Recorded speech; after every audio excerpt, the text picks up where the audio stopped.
Hello friends, welcome back to my channel Simnas food world. അപ്പോൾ ഇന്ന് ഞാൻ വന്നിട്ടുള്ളത് നല്ലൊരു പുഡിങ്ങിൻ്റെ റെസിപ്പി ആയിട്ടാണ് കേട്ടോ. അപ്പോൾ ഈ ഒരു പുഡിങ്ങിൻ്റെ പ്രത്യേകത എന്താണെന്ന് വെച്ചാൽ നമുക്കിത് ഉണ്ടാക്കിയെടുക്കാനായിട്ട് എളുപ്പമാണ്, അതേസമയം നല്ല സോഫ്റ്റ് ആയിട്ടുള്ള പുഡിങ്ങും കൂടിയാണ്. അപ്പോൾ നമുക്ക് ഗസ്റ്റൊക്കെ വരുമ്പോൾ അല്ലെങ്കിൽ കുഞ്ഞുങ്ങൾക്കൊക്കെ പെട്ടെന്ന് ഒരു മധുരമൊക്കെ കഴിക്കണം തോന്നുമ്പോൾ നമുക്ക് വീട്ടിൽ വളരെ എളുപ്പത്തിൽ റെഡിയാക്കി എടുക്കാൻ പറ്റിയ നല്ലൊരു പുഡിങ്ങാണ്. അപ്പോൾ നമുക്ക് പെട്ടെന്ന് തന്നെ ഈ ഒരു പുഡിങ്ങിൻ്റെ റെസിപ്പി എങ്ങനെ ട്രൈ ചെയ്ത് നോക്കാം. അതുപോലെ ചാനലിലെ വീഡിയോസൊക്കെ കണ്ട് ഇഷ്ടപ്പെടുകയാണെങ്കിൽ സബ്സ്ക്രൈബ് ചെയ്യാം കേട്ടോ. അപ്പോൾ നമുക്ക് പെട്ടെന്ന് തന്നെ ഈ ഒരു പുഡിംഗ് റെസിപ്പി എങ്ങനെ ചെയ്യുന്നു നോക്കാം. സോഫ്റ്റ് ആയിട്ടുള്ള ഈ പുഡിങ് റെഡിയാക്കാനായിട്ട് നമുക്ക് ഈ പുഡിങ്ങിന് ആവശ്യമായിട്ടുള്ള പഞ്ചസാര ഒന്ന് കാരമലൈസ് ചെയ്തെടുക്കണം. അപ്പോൾ അതിനായിട്ട് ഞാനിത് ഇവിടെ ഒരു പാത്രം വെച്ച് കൊടുത്തിട്ടുണ്ട്. ആ പാത്രം ഒന്ന് അത്യാവശ്യം ചൂടാവുന്ന സമയത്ത് 4 ടേബിൾ സ്പൂണോളം പഞ്ചസാര ഞാൻ ഇതിലോട്ട് ഇട്ട് കൊടുക്കുന്നുണ്ട്. അപ്പോൾ ഈ 4 ടേബിൾ സ്പൂൺ പഞ്ചസാര എന്നുള്ളത് ഈ ഒരു പുഡിങ്ങിന് കണക്കായിട്ടുള്ള മധുരം കേട്ടോ. ഒരുപാട് കൂടുതലുമല്ല, ഒരുപാട് കുറവുമല്ല. ഇനി നിങ്ങൾക്ക് കൂടുതൽ മധുരം വേണമെന്നുള്ളവർക്ക് 5-6 ടേബിൾ സ്പൂൺ വരെ പഞ്ചസാര എടുക്കാം കേട്ടോ. ഇനി ഇത് ഉരുകാൻ ആവശ്യമായിട്ടുള്ള 1 ടേബിൾ സ്പൂണോളം വെള്ളം, ഒരുപാട് ഒഴിക്കാൻ പാടില്ല, 1 ടേബിൾ സ്പൂണും വെള്ളം കൂടി നമുക്കിതിലോട്ട് ഒഴിച്ച് ഇത് നന്നായിട്ടൊന്ന് ഉരുക്കി. ഇത് നമ്മുടെ പഞ്ചസാരയൊക്കെ നന്നായിട്ട് ഉരുകി വന്നിട്ടുണ്ട്. പിന്നെ നിങ്ങളിത് ഉരുക്കിയെടുക്കുമ്പോൾ ശ്രദ്ധിക്കുക, ഒരുപാട് ഹൈ ഫ്ലെയിമിൽ വെച്ചിട്ട് ഉരുക്കിയെടുക്കുകയാണെങ്കിൽ ഇതിൻ്റെ ആ ഒരു ടേസ്റ്റ് ആകെ മൊത്തം അങ്ങോട്ട് മാറും കേട്ടോ. അതുകൊണ്ട് ലോ ടു മീഡിയം ഫ്ലെയിമിൽ വെച്ചിട്ട് പതുക്കെ ഉരുക്കിയെടുത്ത് ഈ ഒരു കളറാക്കി എടുക്കുക കേട്ടോ. പിന്നെ ഇത് ഇരിക്കും തോറും പെട്ടെന്ന് അങ്ങ് കട്ടയായി പോകും. അതുകൊണ്ട് നമുക്ക് പുഡിങ് ഏത് പാത്രത്തിലാണോ നിങ്ങൾ സെറ്റ് ചെയ്യാനായിട്ട് പോകുന്നത് ആ ഒരു പാത്രത്തിലോട്ട് നമുക്കിത് ഒഴിച്ചു കൊടുക്കാം. അപ്പോൾ ഞാൻ ഈ ഒരു 3 ബൗളിലോട്ടാണ് പുഡിങ് സെറ്റ് ചെയ്യാനായിട്ട് പോകുന്നത്. അതുകൊണ്ട് നമുക്ക് ഈ ബൗളിലോട്ട് ഇതങ്ങോട്ട് മാറ്റി കൊടുക്കാം. അപ്പോൾ ഈ ഒരു സ്റ്റെപ്പ് എന്ന് പറയുമ്പോൾ പുഡിങ് നിങ്ങൾ റെഡിയാക്കുന്നതിന് ആദ്യം തന്നെ അതങ്ങോട്ട് ചെയ്ത് വെക്കട്ടോ. അപ്പോൾ നമ്മൾ പാലൊക്കെ സെറ്റായിട്ട് വരുമ്പോഴേക്കും ഇത് ഈ ഒരു കാരമൽ എന്ന് പറയുന്നത് ഈ ഒരു പാത്രത്തിൽ കിടന്നിട്ട് നന്നായിട്ട് അങ്ങോട്ട് സെറ്റ് ആയിക്കോളും കേട്ടോ. അപ്പോൾ ഇത് നമുക്ക് അങ്ങോട്ട് മാറ്റി വയ്ക്കാം.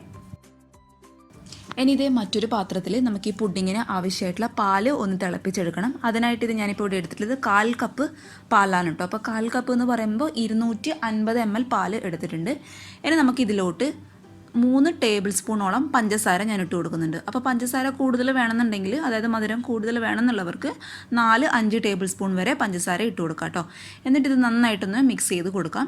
ഇനി ഈ ഒരു സമയത്ത് തന്നെ നമുക്കിതിനാവശ്യമായിട്ടുള്ള ചൈന ഗ്രാസ് അല്ലെങ്കിൽ അഗർ എന്നൊക്കെ പറഞ്ഞ് സൂപ്പർ മാർക്കറ്റിൽ നമുക്ക് വാങ്ങിക്കാനായിട്ട് കിട്ടും. അതും ഈ ഒരു പാല് തിളപ്പിക്കുന്ന സമയത്ത് തന്നെ നന്നായിട്ടൊന്ന് ഉരുക്കിയെടുക്കണം. അതിനായിട്ട് ഇത് ഞാനിവിടെ 100 ഗ്രാമോളം അഗർ അല്ലെങ്കിൽ ചൈന ഗ്രാസ് എടുത്തിട്ടുണ്ട്.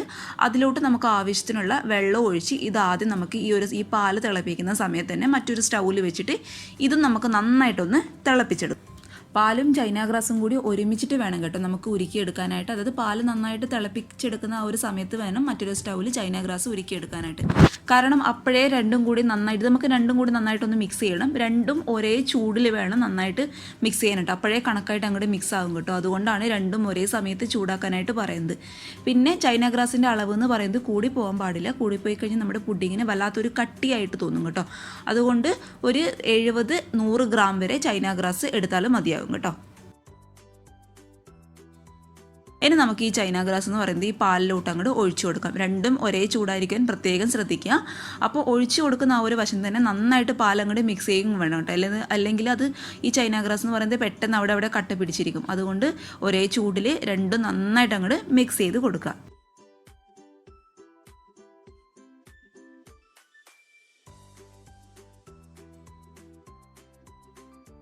ഈ പാല് ചൂടോടുകൂടി തന്നെ നമ്മൾ നേരത്തെ പുഡിങ് സെറ്റ് ചെയ്യാൻ വേണ്ടി വെച്ച ബൗളിലോട്ട് നമുക്ക് ഒഴിച്ചു കൊടുക്കാം കേട്ടോ.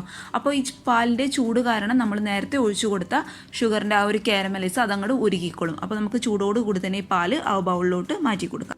അപ്പം മാറ്റി കൊടുക്കുന്നതിന് മുൻപേ ഈ പാലിലോട്ട് നിങ്ങളുടെ കയ്യിൽ ഉണ്ട് എന്നുണ്ടെങ്കിൽ ഒരു 1/2 ടേബിൾ സ്പൂണോളം വാനില എസൻസും കൂടി ഞാൻ ഇതിലോട്ട് ചേർത്ത് കൊടുക്കുന്നുണ്ട് കേട്ടോ. അത് ചേർക്കുമ്പോൾ നമ്മുടെ പുഡിങ്ങിന് നല്ലൊരു ടേസ്റ്റ് കൊടുക്കും കേട്ടോ. അപ്പോൾ കയ്യിലുണ്ടെങ്കിൽ എന്തായാലും ചേർത്ത് കൊടുക്കുക. അഥവാ നിങ്ങളുടെ കയ്യിൽ വാനില എസൻസ് ഇല്ല എന്നുണ്ടെങ്കിൽ ഒരു ഏലക്കായുടെ ഒരു 5-6 കുരു മാത്രം ഇട്ട് കൊടുത്താലും മതിയാവും കേട്ടോ. ഇത് നമുക്ക് ചുരുങ്ങിയത് 1 മണിക്കൂറെങ്കിലും ഫ്രിഡ്ജിൽ സെറ്റ് ചെയ്യാനായിട്ട് വെക്കാം കേട്ടോ. ഫ്രിഡ്ജിൻ്റെ ഫ്രീസറിലല്ല, ഫ്രിഡ്ജിൻ്റെ നോർമൽ റാക്കിൽ, അതായത് 1 മണിക്കൂർ നമുക്കിത് സെറ്റ് ചെയ്യാനായിട്ട് വെക്കാം കേട്ടോ. അപ്പോൾ ഇങ്ങനെ ഒരു ബൗൾ ഇല്ല എന്നുണ്ടെങ്കിൽ ഏതെങ്കിലും നിങ്ങളുടെ കയ്യിലുള്ള പ്ലാസ്റ്റിക് കണ്ടെയ്നറിലോ ഏതെങ്കിലും ഒരു കണ്ടെയ്നറിൽ അടച്ചു വെച്ചാലും മതിയാവും കേട്ടോ. അപ്പോൾ ഇത് 1 മണിക്കൂറിന് ശേഷം നമ്മുടെ പുഡിംഗ് ഒക്കെ നന്നായിട്ട് സെറ്റായിട്ട് വന്നിട്ടുണ്ട്. അപ്പോൾ ഇത് പാത്രത്തിൽ നിന്ന് പെട്ടെന്ന് അങ്ങോട്ട് വിട്ട് കിട്ടാൻ വേണ്ടിയിട്ട് നമുക്ക് ഇളം ചൂടുള്ള വെള്ളത്തിൽ ഇതൊന്ന് ഒരു 2 മിനിറ്റ് ഒന്ന് മുക്കി വെക്കുക. അപ്പോൾ ഇത് പെട്ടെന്ന് ഇങ്ങോട്ട് പോരും.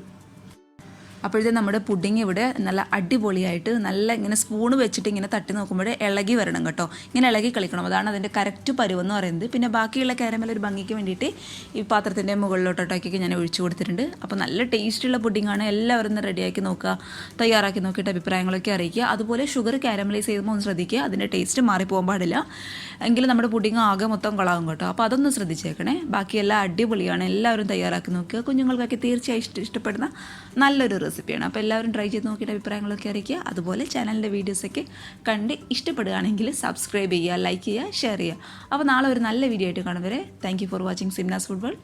ബൈ.